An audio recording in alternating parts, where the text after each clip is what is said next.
Now I'd like to bring up some news from the Bank of Canada. They are going to be breaking it here. And to help facilitate that is Sue Britton. She's the co-founder of Fathom for Sight, who will introduce our next guest.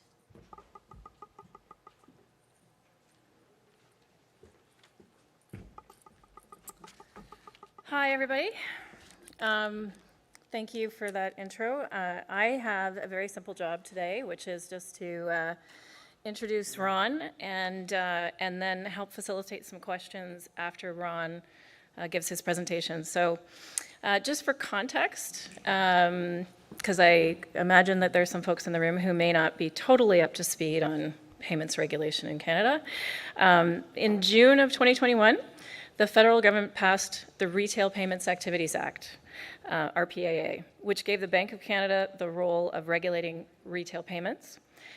Please join me in welcoming Ron Morrow, Executive Director of Retail Payments Supervision at the Bank of Canada, to provide an update on what these regulations will be and when they will become effective.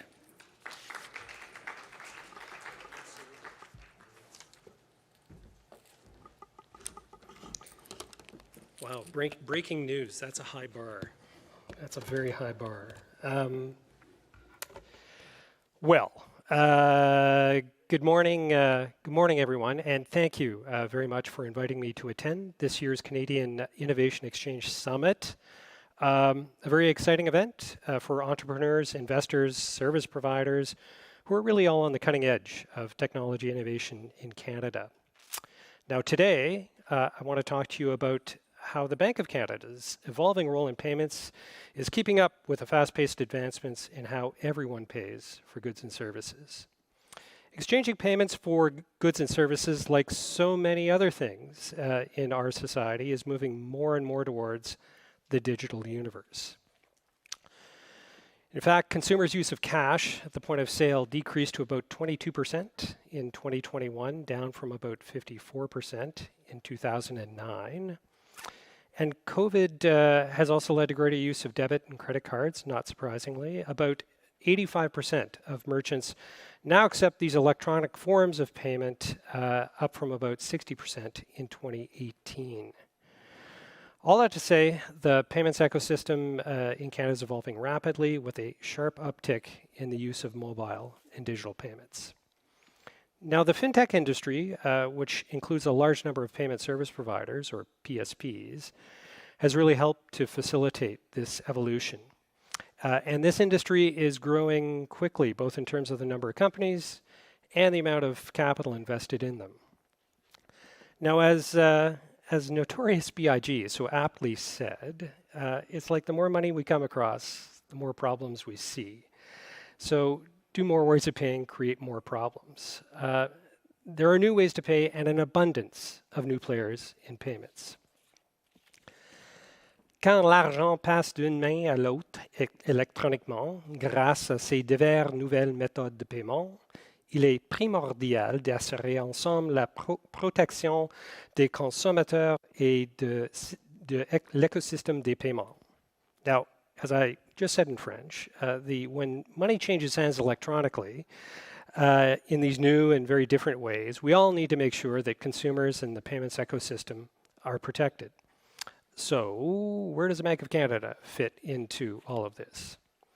Well, Canadians place their trust in payment service providers every day whenever they tap their card to make a purchase, send money electronically to friends and family, or click on the checkout button with their favorite merchant online. And under the new Retail Payment Activities Act, which was passed last summer, the government has mandated us, the Bank of Canada, to supervise these PSPs. The Act establishes a new supervisory framework to ensure that PSPs are managing certain risks that could affect their users. Now, the impetus behind all of this is to build confidence in the safety and the reliability of the payment system. So let's dig a little bit deeper to see what this means as the rubber hits the road.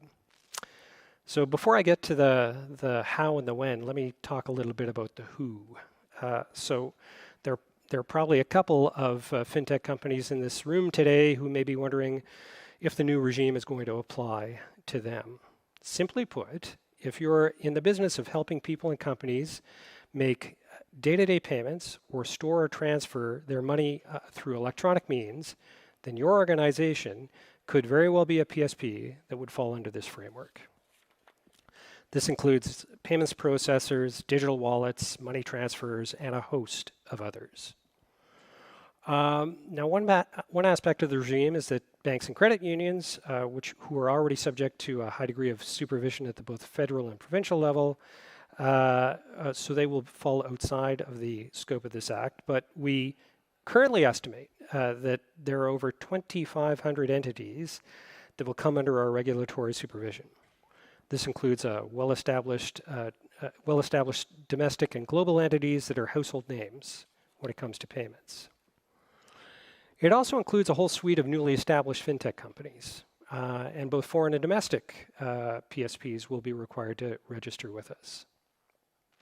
Now, we'll maintain a public list of all the PSPs that have signed up, keep track of those whose registration has been refused or revoked, all of that to help support our ongoing monitoring of compliance with the Act.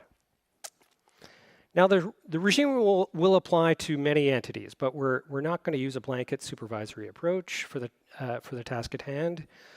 We will establish a common baseline of supervision for all PSPs, but we recognize that companies have different business structures and different operational processes. That's why we're going to take a risk-based approach that will focus on end-user impacts and the overall efficiency of payment services. Essentially, this means that both at the level of supervisory attention and the supervisory actions that we will take, they will be guided by the risk that each PSP brings to consumers and the payments ecosystem. There is no one-size-fits-all approach. Moreover, PSPs will be able to meet our expectations using many different approaches. Our job is to make the objective of what they have to achieve very clear. And then PSPs can focus on reaching the destination, not necessarily following a prescriptive journey about how to get there. Of course, with this flexible risk-based approach comes a need to ensure that industry participants truly understand their obligations, and that's on us. The Act and the forthcoming regulations will establish the mechanics of the new regime, but to truly make sure that industry players understand what's expected of them, we will supplement these documents with supervisory guidance. It's important that we promote understanding and compliance with the PSP community to make sure that this Act actually does what it was originally intended to do. Equally important is everyone's understanding of the consequences of non-compliance.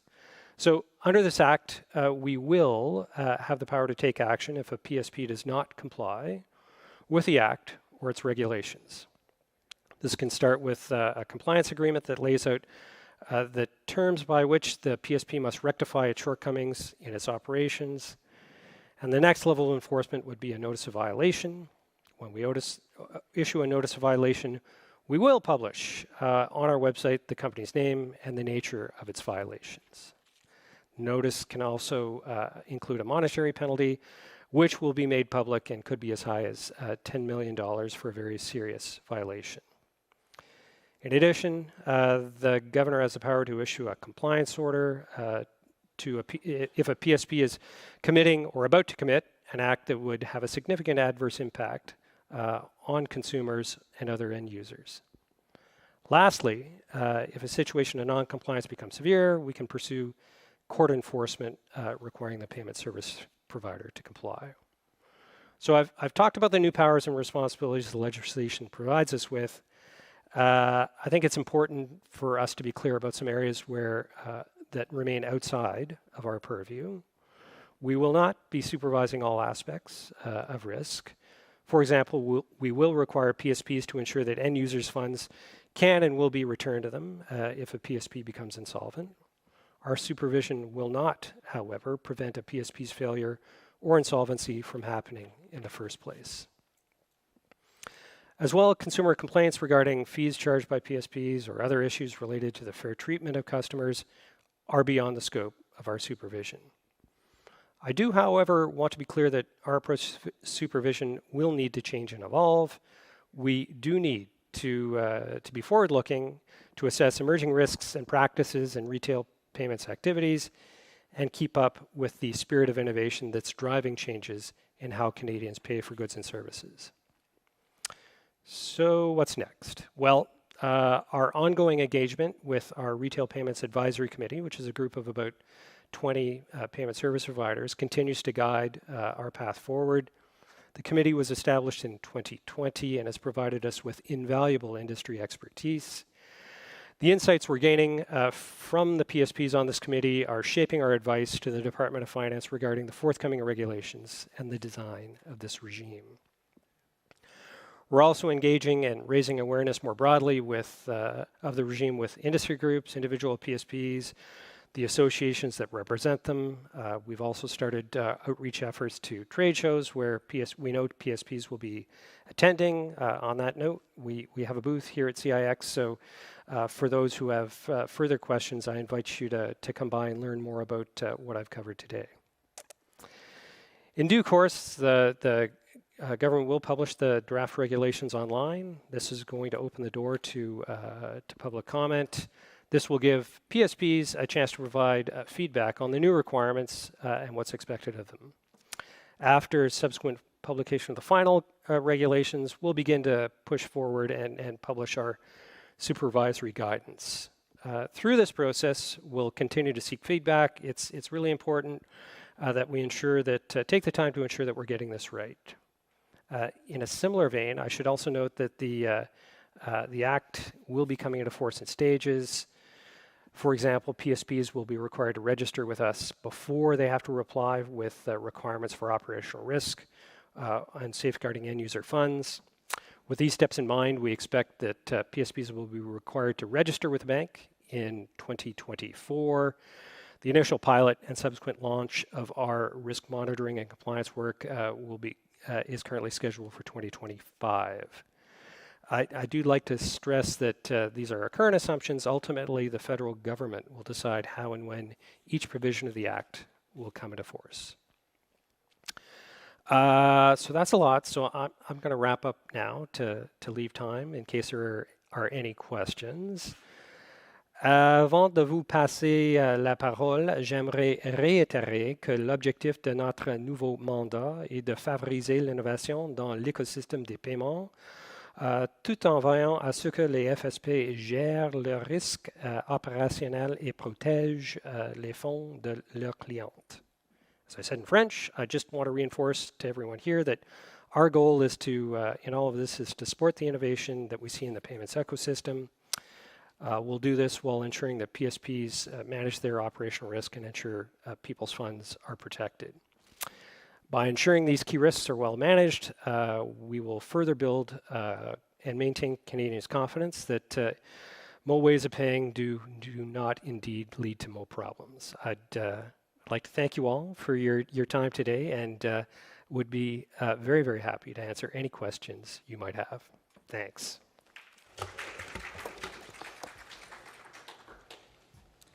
Okay, I get to steal the mic now. Okay. So I think I'm going to ask the first question, and then I'll throw it out to the audience. You mentioned you think there's about 2,500 PSPs, which corresponds to what we think in terms of how many fintechs there are out there and more, and I'm sure there's lots of overlap. With this, approach, do you expect them all to be successful in registering? Well, I guess yes. So a couple of things. So as we've engaged with the industry, the people we've spoken to are all embrace the regime for a couple of reasons. First, they feel that becoming regulated themselves will make it a lot easier for them to interact with banks, credit unions, other aspects of the financial sector. That's a friction right now where they sometimes have issues. In addition to that, by becoming regulated by the bank under the Retail Payments Activities Act, this should ultimately enable, with some other changes that the Department of Finance is making, people to be able to apply to become direct settlement members of the real-time rail, which will allow them to directly participate in Canada's payment infrastructure and not have to go through banks to do that. Right, okay, thank you. Does anyone have any questions? I could ask many more. Any questions from the audience? Yes? What are the requirements to qualify as a PSP? Okay, so I'm just going to repeat that just in case you couldn't hear. The question was, what are the requirements to qualify as a PSP? So the legislation lays out 5 requirements. If you're doing one of 5 payment functions, you're subject to the regime. So, are you, maintaining a payment account, holding funds, authorizing payments transactions, initiating them, or clearing and settling payments transactions? So it's a pretty open regime. There are a lot, because it's activity-based, not entity-based. That's how we get to 2,500. There are a lot of people who perform these types of activities, and there'll be a lot more information on our website as the regulations and guidance come out about, what exactly is the scope of the regime and who's covered. But there are an awful lot of people who have incorporated payments, fintech people who have either solved payment problems or incorporated payments into their offerings, and they could very well be covered by the regime. Over, yes?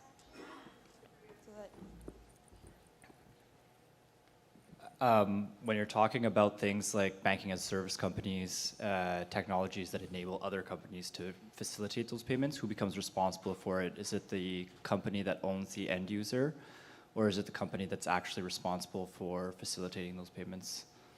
So the shorter answer is it depends on how the technology is set up and what's the merchant or banking company actually doing. The extent to which the software is just enabling someone to do something, that means the software may not well be covered. But if the software is actually sending payment messages or facilitating those transactions, it would be scoped in to the regime. Thank you.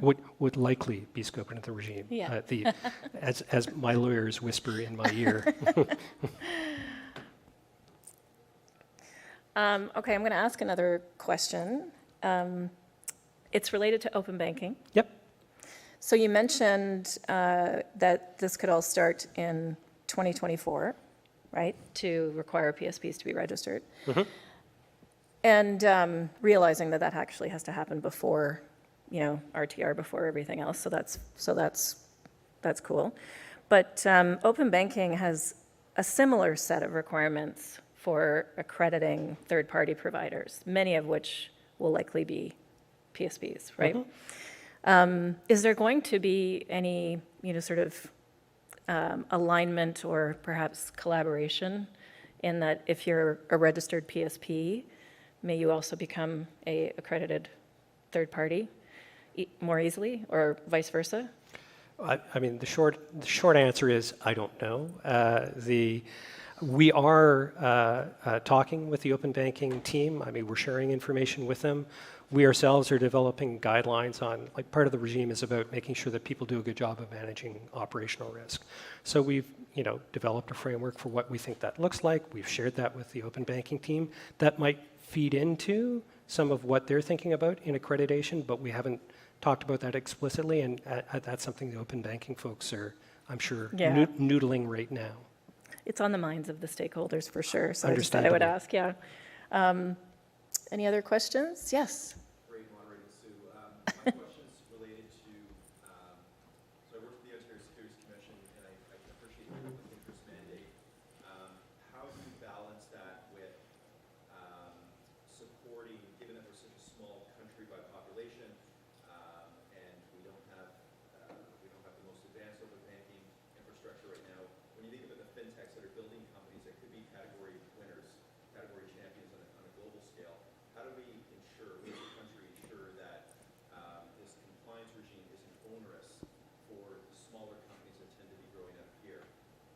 And Claudio, can you say where you're from?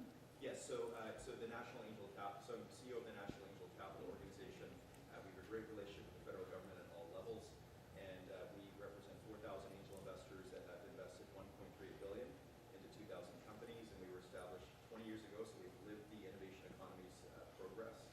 And then you mentioned lawyers, as a lawyer, so I do appreciate that dimension. So good awareness building. So Opportunity. we're very conscious of trying to make sure this regime, I mean, its intent is to support innovation, not stifle it. So as we've been designing it and going out and talking with payment service providers, so we've talked with large global companies, no real issues there, but we've also spoken with two-person fintechs, right? They've started up a company themselves. It's designed to work with members of their community to be able to facilitate payments, back to a handful of countries in Africa. So as we've talked to them about the regime and what it looks like, and try to understand what they might have to go through to comply, a big part of it is like, do they understand the risks that are in their business, and are they doing a good job of managing them? And in the small subset of, we haven't talked to a lot of people. We've talked to some. We've talked with people who are willing to talk to us. We've walked away from those discussions thinking they know their risks. They know what they're doing. They'll be able to comply. Is it going to be a little costly for them? Yes, it is, because they're going to actually have to write down how they manage those risks rather than have it in their heads, which is what they're doing right now.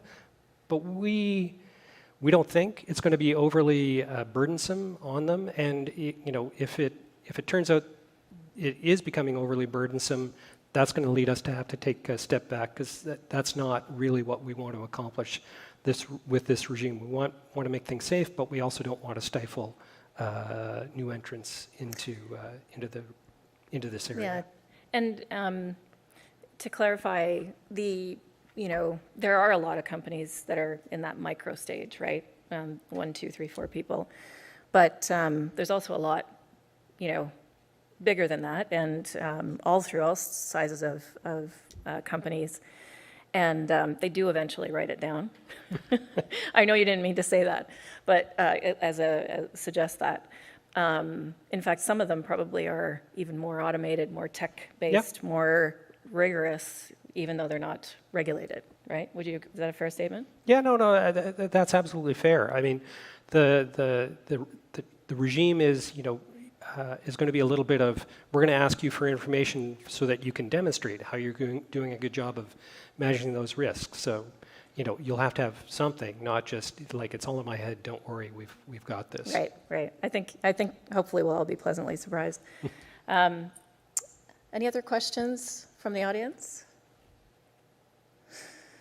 Okay, I am outdated on this topic, but there was at one point a suggestion that, if you were passing funds, that you would have to, especially once the RTR is up and running, you'd have to essentially, and non-Bank of Canada terms, I'm going to get the terminology wrong, but you would have to actually, have the collateral to equal basically the payments that you're sending, right?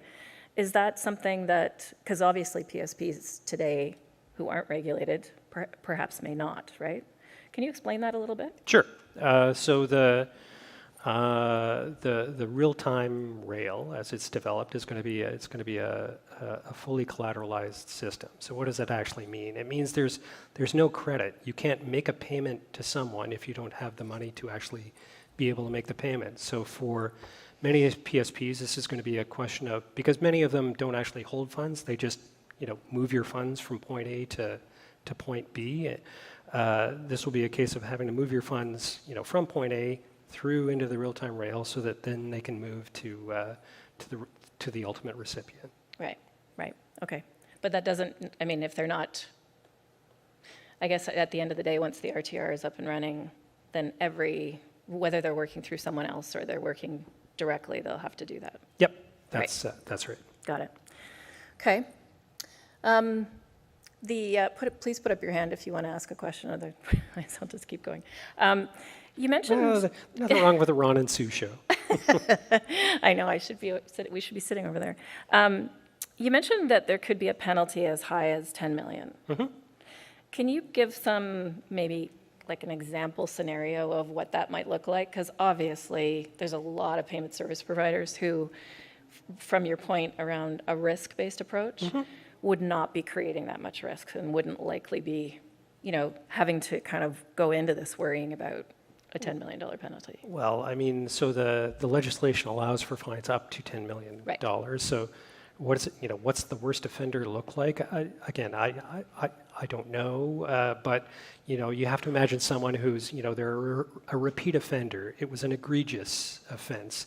They purposefully did whatever it is they did. They absconded with end user fund. Like it's a pretty bad state of affairs if you're going to qualify for the top end. So it could be $5. It could be $5. I don't think it'll be $5. 50? But Okay. I mean, there'll be, we will have we'll be transparent about this, right? We'll publish like, okay, here's the regime, here's a violation, a serious violation, a very serious violation. Here are the criteria to determine what's what.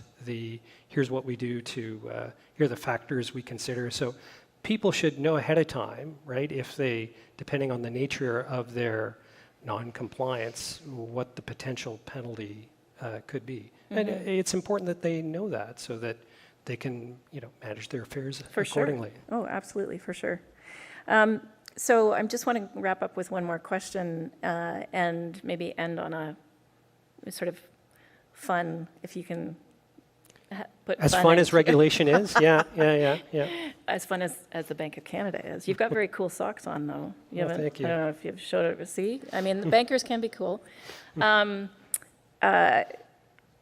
We were talking before this, and you mentioned that you can see a scenario down the road where there could be 10,000 PSPs. And when we look at embedded finance, as somebody asked the question, companies are embedding everything right now. Finance, lending, mortgages as a service, wealth as a service, and a lot of that will have, we will touch on this regulation. What's your crystal ball? What do you think, down the road? Wow. So 10,000? Well, 10,000 PSPs? is based on, there's a huge growth rate in the number of money service businesses that are registering. Contrary to anyone who might think that fintech isn't doing well? No, there's a big surge, right? So if you extrapolate that growth rate, you'll get to a very big number very quickly. Should you extrapolate that growth rate? Probably not. Probably at some point equally there are winners and there's some consolidation within the industry. Sure. So Yeah. I can't give you a number, but I do. But you're optimistic. Oh yeah, absolutely, and we are planning for an industry that's going to continue growing. Wonderful. Well, thank you very much. Thanks, I Sue. think this was great. I had a good time anyway, so. I had a good time Thanks too. very much. Thanks everyone.